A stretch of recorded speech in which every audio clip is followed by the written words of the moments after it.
Hi అండి, welcome to Swapnapatal culture things. ఈ వీడియోలో అయితే 598 స్క్వేర్ ఫీట్లో పడుతున్న ఇందిరమ్మ ఇల్లు అయితే 90% కంప్లీట్ అయిపోయినట్టే. ఈ ఇందిరమ్మ ఇల్లు హౌస్ ఎంట్రెన్స్కి అయితే వినాయకుని పిక్చర్ అయితే ఫ్రంట్ అయితే పెట్టించారు. బట్ నైట్ టైంలో చాలా అట్రాక్షన్ కనిపించడానికి అయితే దాని లైటింగ్ సెక్షన్ తీసుకుందామని కొంచెం హోల్ అయితే చేపించారు. అందుకే అక్కడ డ్యామేజ్ అయింది వాల్కి అయితే పైన. నెక్స్ట్ ఇక్కడ వాల్కి ఫ్రంట్ సైడ్ కూడా లైటింగ్ సెక్షన్ అనేది నెక్స్ట్ హౌస్ లోపలనైతే టీవీ యూనిట్, కిచెన్లో సెల్ఫ్స్ అండ్ అన్ని రూమ్లో సెల్ఫ్స్ అయితే కంప్లీట్ అయిపోయినాయి. అవి ఏ విధంగా ఉందో చూద్దాం. ఈ హౌస్లోనైతే హాల్ అనేది చిన్నగా వచ్చింది, బట్ టీవీ యూనిట్ సెక్షన్ అయితే కొంచెం పెద్దగా తీసుకున్నారు. ఈ చిన్న స్పేస్లోనే క్లీన్ లుక్ వచ్చేలా డిజైన్ అయితే చేశారు. మనం హౌస్లోకి ఎంటర్ కాగానే మనకి హాల్ అనేది కనిపిస్తుంది. హాల్ అట్రాక్షన్ కనిపించడానికి అయితే ఒక టీవీ యూనిట్ సెక్షన్ అనేది ఉండాలి. అది నీట్గా ఉంటేనే చాలా గ్రాండ్గా అనిపిస్తుంది, గ్రాండ్ వెల్కమ్ ఇస్తున్నట్టు. ఈ ఇల్లు కూడా చాలా చిన్న స్పేస్లోనే చాలా మంచిగా డిజైన్ చేసారు. నెక్స్ట్ ఇంకో రూమ్లో కూడా సెల్ఫ్స్ అనేవి చాలా నీట్గానైతే వర్క్ అయితే క్లీన్గా చేసారు. మన హౌస్లో ఐటమ్స్ పెట్టుకోవడానికి అయితే ప్రతి రూమ్లోనూ సెల్ఫ్స్ అనేవి ఉండాలి. అప్పుడు ఇంకా టోటల్గా కంప్లీట్ అయితే ఎంత మంచిగా ఉంటుందో అనిపిస్తుంది. ఏదైనా మన మంచి ప్లాన్ ప్రకారమే ఇల్లానే కట్టుకుంటే నీట్గా కనిపిస్తుంది. పూజా రూమ్ అండి. ఈ పూజా రూమ్ కూడా డిజైన్ అనేది గ్రాండ్ వెల్కమ్తో ఉన్నట్టు డిజైన్ అయితే తీసుకున్నారు. ఇక్కడ ఎలక్ట్రిషియన్ సంబంధించిన ఆ పైప్స్ ఉంటాయి, అవన్నీ క్లోజ్ చేసారు అన్నట్టు కనబడకుండా. ఇందులో ఇంకా సెల్ఫ్స్ అనేవి కట్టలేరు, టోటల్గా టైల్స్ వేస్తారు కావచ్చు మేబీ. నెక్స్ట్ మాస్టర్ బెడ్రూమ్ అండి. మాస్టర్ బెడ్రూమ్లో కూడా మంచి స్పేస్ ప్లానింగ్తో అయితే ఈ బెడ్రూమ్ అయితే కన్స్ట్రక్షన్ అయితే చేసారు విత్ అటాచ్డ్ బాత్రూమ్. ఇందులో కూడా మంచి స్పేస్ ప్లానింగ్తోనైతే సెల్ఫ్స్ అయితే కట్టారు సామాన్ స్టోరేజ్ చేసుకోవడానికి. వర్క్ అయితే చాలా నీట్గా చేసిరండి. మా హౌస్ కన్స్ట్రక్షన్ చేసినప్పుడు సెల్ఫ్స్ అనే ఈ విధంగా పోయలేరు, దానికే సలాకలు అవి ఇవి అల్లి దానికే వేసేసారు అన్నట్టు. చాలా నీట్గా వర్క్ అనేది రాలేదు.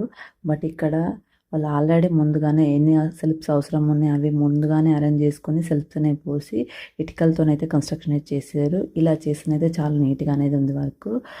మాకు చేసిన వర్క్ అయితే చాలా నీట్గా లేదు, మరియు కొంచెం వర్క్ అనేది నీట్గా రాలేదు. ప్రజెంట్ ఇందిరమ్మ ఇల్లు కడుతున్న వాళ్ళైతే ఇవి చూసుకోండి, ముందుగానే సెల్ఫ్స్ పోయించుకోండి, తర్వాత వర్క్ అనేది చేయించుకోండి. వర్క్ అనేది చాలా నీట్గా వస్తుంది. ఏది ఏమైనా ఈ ప్రభుత్వం చేపడుతున్న స్కీమ్ వలనైతే విలేజ్లు కూడా ఈ బిల్డింగ్స్ కట్టడం వల్ల సిటీ లాగా అయిపోతున్నాయి. ఈ పథకం ద్వారా స్వంత ఇల్లు కట్టుకోవాలనుకునే వారికి అయితే ఆర్థిక సహాయం అందించి ఒక మంచి ఇంటి నిర్మించుకునే అవకాశం ఇస్తున్నందుకు ఈ ప్రభుత్వానికి ముందుగా థ్యాంక్స్ చెప్పుకోవాలి. అంతకుముందు 400 చదరపు అడుగుల్లోనే ఇందిరమ్మ ఇల్లునైతే కట్టుకునే అవకాశం కల్పించారు. బట్ ఇప్పుడు కొంచెం బెటర్గా తీసుకున్నారు డిసిజన్ అయితే. 600 చదరపు అడుగుల్లోనే మనం ఇల్లు కట్టుకునే విధంగానైతే ప్రభుత్వం అయితే సిఫారసు ఇష్యూ చేసింది. దానికి థ్యాంక్స్ చెప్పుకోవాలి. ఎందుకంటే 400 చదరపు అడుగుల్లో అయితే స్పేస్ అనేది తక్కువ ప్లానింగ్తో అయితే ఇల్లు అయితే కన్స్ట్రక్షన్ జరుగుతుంది. ఇప్పుడైతే కొంచెం పెద్దగా వస్తుంది 600 చదరపు అడుగులు అయితే. దానిని మనం మంచి ఐడియాస్తోనైతే ఇల్లు అయితే కట్టుకుంటే ఒక మంచి ఇల్లు అనేది మనకి నిర్మించుకోగలుగుతాం. ఈ కిచెన్ అండి. ఈ కిచెన్లో కూడా సామాన్ స్టోరేజ్ చేసుకోవడానికి, నెక్స్ట్ ఫ్యూచర్లో కబోర్డ్స్ సెట్ చేసుకోవడానికి వీలయ్యే విధంగానైతే సెల్ఫ్స్ అనేవి అయితే కట్టిరు. అన్ని ఐటమ్స్ ఉండేవి ఎక్కువగా కిచెన్లో కాబట్టి కిచెన్లోనే ఎక్కువ స్టోరేజ్ ఐటమ్స్ పెట్టుకోవడానికి అయితే సెల్ఫ్స్ అనేవి ఉండాలి. నేను చూస్తున్న ఇందిరమ్మ ఇల్లు అయితే నాకు ఇది ఇల్లు అయితే బెస్ట్గా అనిపిస్తుంది.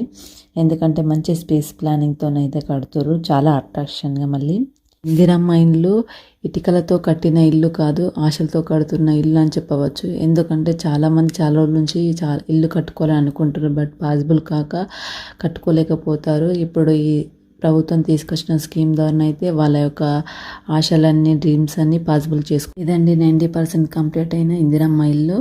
ఇది టోటల్గా ఒక 20 days 15 days పడుతుంది కావచ్చు ఈ కంప్లీట్ అయ్యేసరికి. ఈ హౌస్కి సంబంధించి వర్క్స్ అనేవి డైలీ నడుస్తున్నాయి. బయట వాళ్ళనే కడుతారు ఈరోజు కూడా. ఈ టోటల్ వర్క్ కంప్లీట్ అయినాక దీనికి టోటల్ ఖర్చు ఎంత అయిందో నేను కంప్లీట్గా వీడియోని అయితే చేస్తాను. ప్రజెంట్ ఉన్న ఇందిరమ్మ ఇల్లు అయితే మీరు చూస్తారు. బట్ 2006లో వచ్చిన కాంగ్రెస్ ప్రభుత్వం ఇష్యూ చేసిన ఇందిరమ్మ ఇల్లు ఏ విధంగా ఉందో మా ఛానల్లో అయితే ఉంది, అది కంపల్సరీగా చూడండి, కామెంట్ చేయండి. ఈ వీడియో కనుక మీకు నచ్చినట్లయితే లైక్ చేయండి, షేర్ చేయండి, మా ఛానల్కి సపోర్ట్ అయితే చేయండి. Thank you everyone.